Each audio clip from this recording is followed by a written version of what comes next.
Sparkle in love with a dash of kindness. Hi there, NENECHERRY here. Welcome to my YouTube channel. If it's your first time tuning in, please do stay by subscribing and hitting the notification button so that when I upload a new video, you will be among the first people to see it because you will be the MVP. Yeah. All right, without beating about the bush, let's get right into it. Just in case you're wondering what we're going to be talking about or whose story are we, saying or we're going to talk about today is Joseph and the 10 brothers, okay? So I'm not including Benjamin because I would have said Joseph and the 11 brothers, right? But I'm not including Benjamin because at the time when these things were happening, Benjamin was not in the picture. And I mean, he wasn't as mean as these 10 brothers. All right. So now let's just get into knowing who Joseph is and who are these brothers. Okay. Now, to those who are Bible scholars, I mean, you know the story. And to those that are not, I would just want to enlighten you in this way. Jacob was the father of these 11 boys, okay? And the story started off as this. Jacob worked for his father-in-law. Is it Laban or Laban? I don't know how you can pronounce it, And the father-in-law tricked Jacob, okay? Jacob was in love with the youngest daughter and Rachel. Yeah, yes, he was in love. He was in love with Rachel. And then the father-in-law was like, okay, I don't know if it's something that was done in that time whereby the younger sister or the younger sibling could not rather could not marry the younger sibling before the older one, right? So they were like, okay, you're not gonna do this, so I have a plan. At least that's what I'm assuming. That's what he planned. And he gave Jacob Leah, the oldest daughter. Okay. And now my question to Joseph was like, because I'm trying to think, if he knew Rachel and he wanted to marry Rachel, wasn't he wouldn't he have been able to see that, okay, this woman that you're about to give me, this is not my woman? I mean, I know they're saying, okay, she was in a veil in some way, or this is what I'm just assuming that's how she was dressed. But you can tell the stance, you can tell how this woman is moving about. Or maybe when you say the veil, it couldn't have been like the way the white weddings that we do have, right? That it would have been like that. But yeah, it wasn't like that. But then anywho, so he gets to notice that, okay, this is not my woman. You tricked me.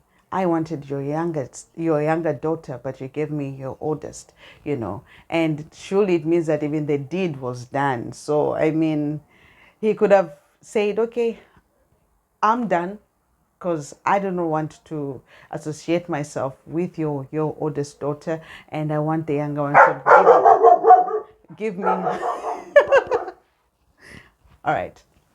I do not want you, okay? I do not want you to give me your oldest daughter, but I want the younger one. But anyway, he kept the oldest one, meaning even the deed was done. And yes, we see where he had to wait about 7 years for his beloved. And there he got his beloved. But that's about the story. And now I'm also trying to figure out, what did Leah tell his sons? Because sometimes I think, depending on what kind of a parent you are, if you are resentful, I mean, you can always transfer your resentfulness to your child, about your family and everything. And if you think about it, this was a polygamous family that Jacob had, right? Or rather, where Joseph was coming from. So obviously, maliceness, I don't know how to pronounce it, but would have been part of this thing, right? So anywho, I don't know what, this is just my assumptions though, again. I don't know what Leah was telling her sons. And so as they grew up, Joseph being the younger one, and if you come to think about it, if you can relate it to now, I just want to think about myself. when I was growing up, my older siblings were just everything. They're the vibe, like they say it right now. I would like try to imitate or emulate whatever they were doing. And even up to now, even when I'm older, I think my older siblings, they are just the best. All right. And so as a younger version of me, I remember wanting to be more like my older sister, dress like her. And once upon a time, I used to steal her shoes because, I mean, God made it so that we had the same size. I don't know about now if we have the same size, but back then would have the same size. And so I would steal her shoes here and there. Hi, sis. But anywho, so now imagine that. And so because now if I'm thinking for myself, knowing that that's my older sister, and well, if mom or dad gets me something, I mean, who do I run to and show off? Not really to brag, but just to be happy, thinking that my older sister will be happy with me to say, hey, look at what dad got me, or look at what mom got me. And I'll be thinking that my sister will be like, yay, goody, mommy got you this. Or if she has a memory of mom getting those things, say, okay, even my mom, rather our mom used to get this and that.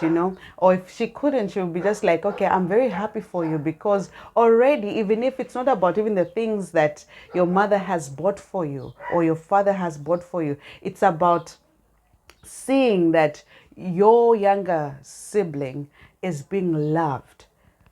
And that's also another responsibility that has been given to anyone that is older. Like for myself, I know I have my older siblings and I also have my younger siblings. So I know that I also have to play a bigger sister role to my younger siblings. And I know that there are other people that I look up to, like my older siblings, to like, there are certain things that I have to run to them and talk to them about and see how they can, resolve certain issues that I cannot. And where I come from, if it's a woman, we say that that's our second mother, and if it's a man, we say that's our second father. So now think about it this way. Now with Joseph and the 10 brothers, I think he was also seeing it in this way. All right, just bear with me and walk with me as we talk about this, because I want to relate that to the now and to then, how things were done. So with Joseph thinking, okay, these are my brothers, and I'm sure Rachel wouldn't have been also the resentful one, or maybe she was, or what, something that I did not read, but I just want to just put it out there. Let's say she's like, okay, these 10 brothers are your brothers and everything. And let's say, even if, let's say Rachel was one, Joseph would have chosen to be like, you know what, they are my brothers after all. And being older, you'll be like, I want to be like them. I want to be part of them. And hence you see that when they go to head the sheep, he would come, and be part of it, but then they wouldn't be happy. And so now coming now to a point where he began to have dreams. Now those dreams that were given to him, they were not there to mock them or to make them feel indifferent. All right. And even himself, if you read the story, it shows that he didn't really understand the dreams, but he just wanted to share those dreams. And unfortunately, in those dreams, obviously the brothers could like read or like, you're talking about us, and so you think we're gonna kneel for like before you.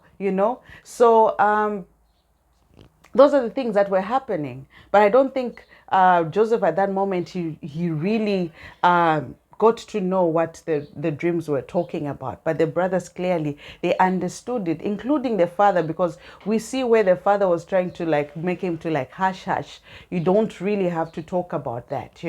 And there were times when they did not take him seriously. But after having these dreams, I was like, okay, they were strange, but who can I share it with? My siblings. And therefore, hey, my brothers, listen, I dreamt about this and that. And they were like, so you think we're going to do that?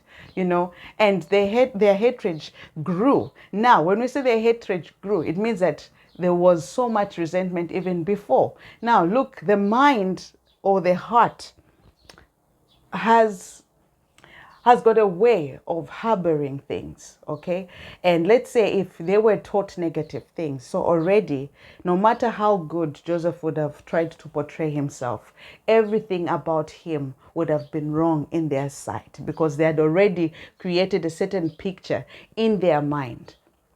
Right, and I do not want to talk about the scientific way where they say how you shape your mind, the things that you listen to, and whatsoever will shape how you think, right? But think of it in a Christian way to say, you know what? Once you open your door to the devil starts creating scenarios and making those scenarios like the way when kids are playing, we say the make believe, whereby you give them a pen and that pen will be a car. At some point, you hear them making those vroom sounds, and you'll be wondering, hey, but that's a pen. They're like, no, mom, I'm in my car right now, because they've made it. They are seeing that at that moment. So the devil also tries to create negative things into your mind, into your heart, that even sometimes it's not what it is, but because the devil has put certain things into your mind, you begin to believe them. And the only way to solve it out, and as long as you've accepted and opened the door to the devil, you know that it leads to destruction.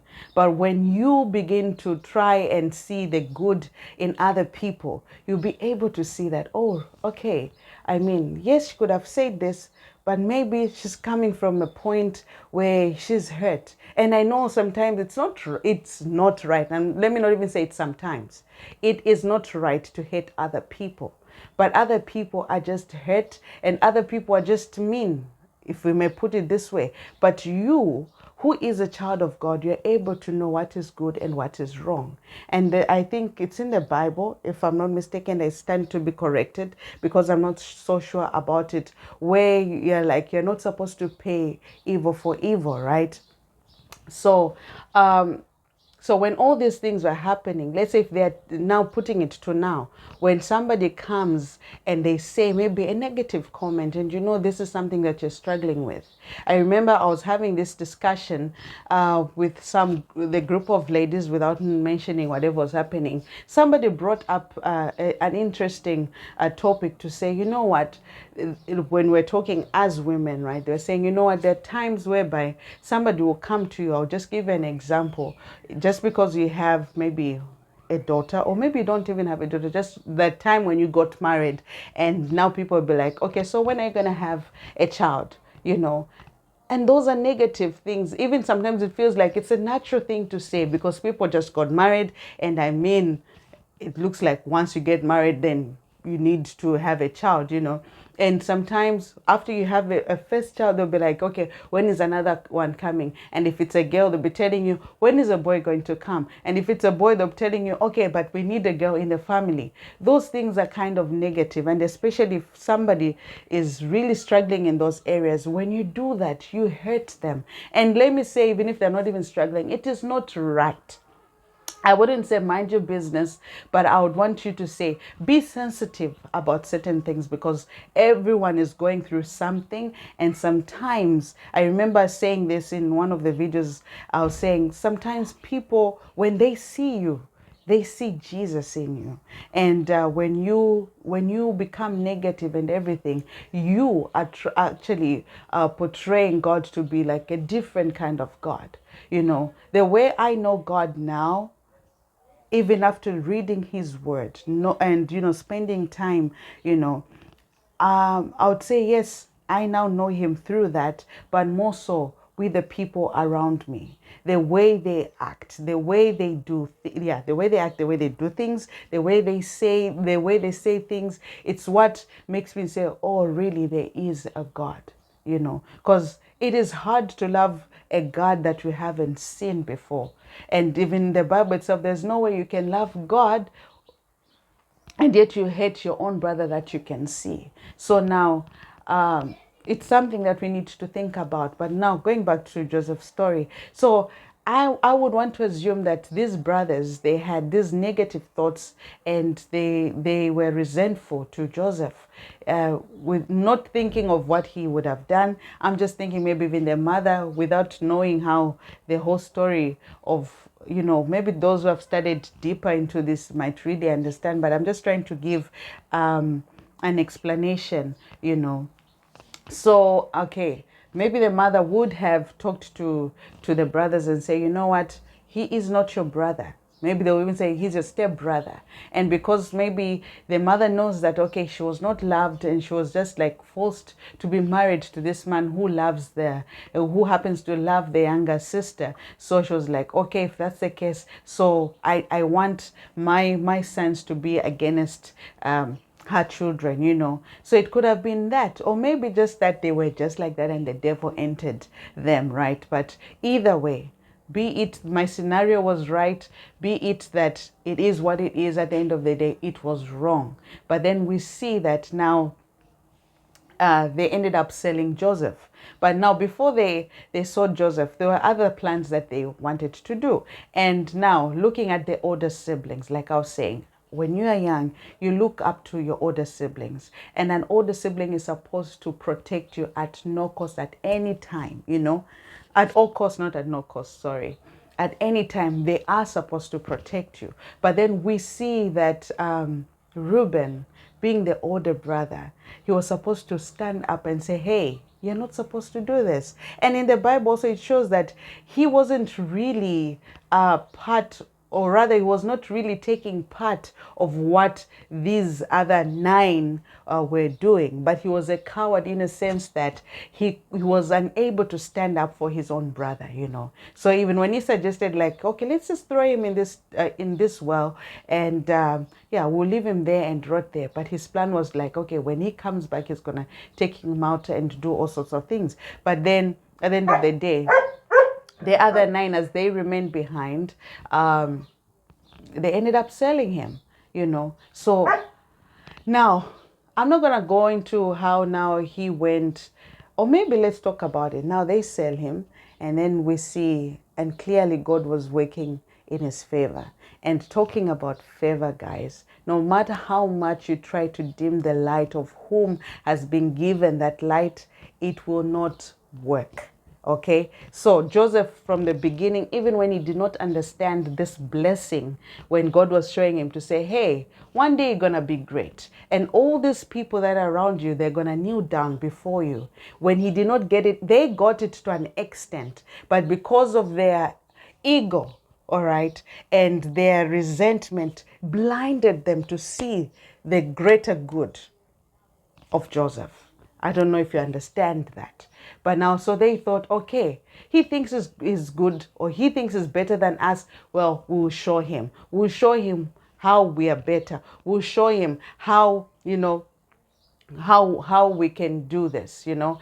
And then they sell him out, not knowing that by them doing all those things, they were actually aligning him to what God called him for.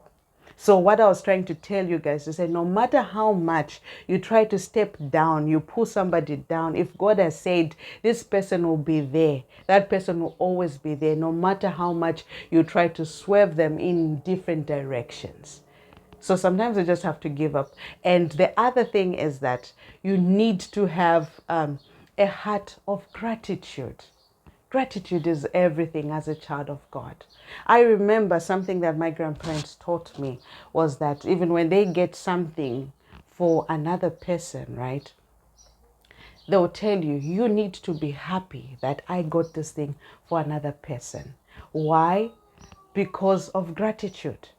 Whereby if you cannot have it, better that the other person has it. And I remember my grandfather specifically telling me about the story of King Solomon and the 2 women, when the other woman slept on top of her child rather, and the child died, and then swapped the babies, all right. And we see them actually take those, one dead body and the alive one, and the other one claiming to be her child when it's not, you know. And I guess the Bible scholars know about it, and if not, I think I'm gonna do the story in my other video, you know. And we see this mother plead with the king when the king said, oh, now you both claim to say this one is your child, but one is carrying a dead one. Now how do I get to know who the mother is? And the king says, all right, I'm going to take out this sword and split this child into, and then one will take their part and everything. And the real mother emerged, because she was like, you know what,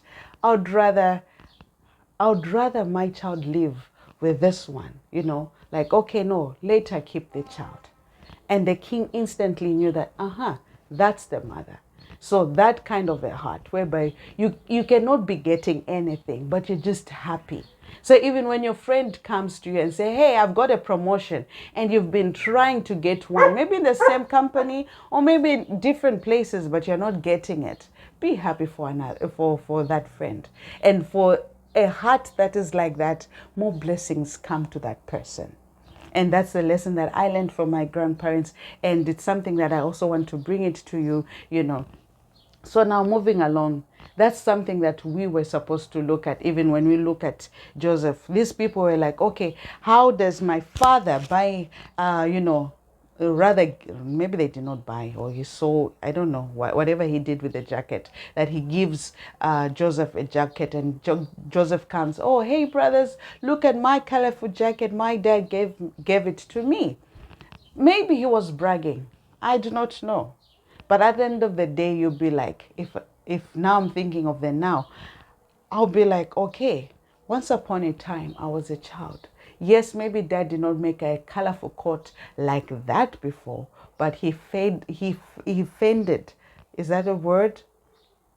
Like he did all that he could to protect me, to feed me, to provide for me, So you're supposed to be thinking in that way. So we need to have a heart of gratitude, that even if you do not get, at least you know that at least somebody else is getting it. Because maybe someday it will be your turn, and when it's your turn, you wouldn't want somebody to be hurting on you, right? But now getting back to the alignment, so they thought, okay, they've dealt with Joseph and they'll never hear about him ever again. So now they sell him off, right?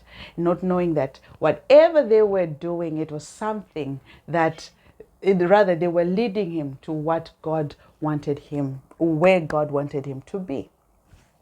We see that even when he got there, I think right now, because we do not know of places, or maybe they are still there, and I believe they might be there, where there are people who are captured and taken as slaves. But in those days, to be a slave, it was like, it was worse than death itself. Okay, so I could imagine that maybe Joseph pleaded with the brothers, but they did not want to listen. But then we see that now he's taken to this foreign land, and favor still follows him. Okay, favor goes with him. And that's how good God is. Favor followed Joseph, and well, he's taken to work into this minister, I would say minister's home, because we're talking about the now, in this minister's home, that you're supposed to work as a servant. And there obviously a mishap, which also the devil will be like, you know what, oh, you think you're winning, huh? You think you're winning? I'm going to send you something. So now the minister's Potiphar, right? Potiphar's wife was eyeing on him and trying to lure him into her court. But then we see Joseph stand his ground, showing that he's disciplined. And now with this part, I would like to say to men who be like, hey, men will always be men, or that's the nature of men. I mean, if Joseph could, you can do it as well. But well, we're not dealing on that part anyway. But anyway, so then she accuses him, all right, and then he's thrown into prison. And as he's thrown into prison, also favor follows him. That he's one of the helpers of the guards, and from there now people are beginning to have dreams, and then he was able to interpret. And even if at some point the person that interpreted the dream that favored him much, right, he ended up forgetting him. I don't know how many years passed, that then he was remembered to say, oh, there's a man in prison now telling Pharaoh, right? When now Pharaoh had a dream that could interpret your dream. And then we see Joseph is released, and he tells the the ruler at that time, Pharaoh, and say, okay, this is what the dream is all about. And then go again, God working in his favor. Pharaoh says, I would want you to be in charge. And then we see everything unfold. So, my story of telling you about a brother for sale, it wasn't about to say, should you sell your brother, or should why was Joseph sold, but just to tell you that no matter how much you try to dim someone's light, if God has said that this person needs to be at that place, or God has given that person the light, all is in vain. All right, then. I hope you've learned something. Be sure to check out the other videos that will be popping up here, and please do comment. And I think I should do another lesson on this one, that we can all learn.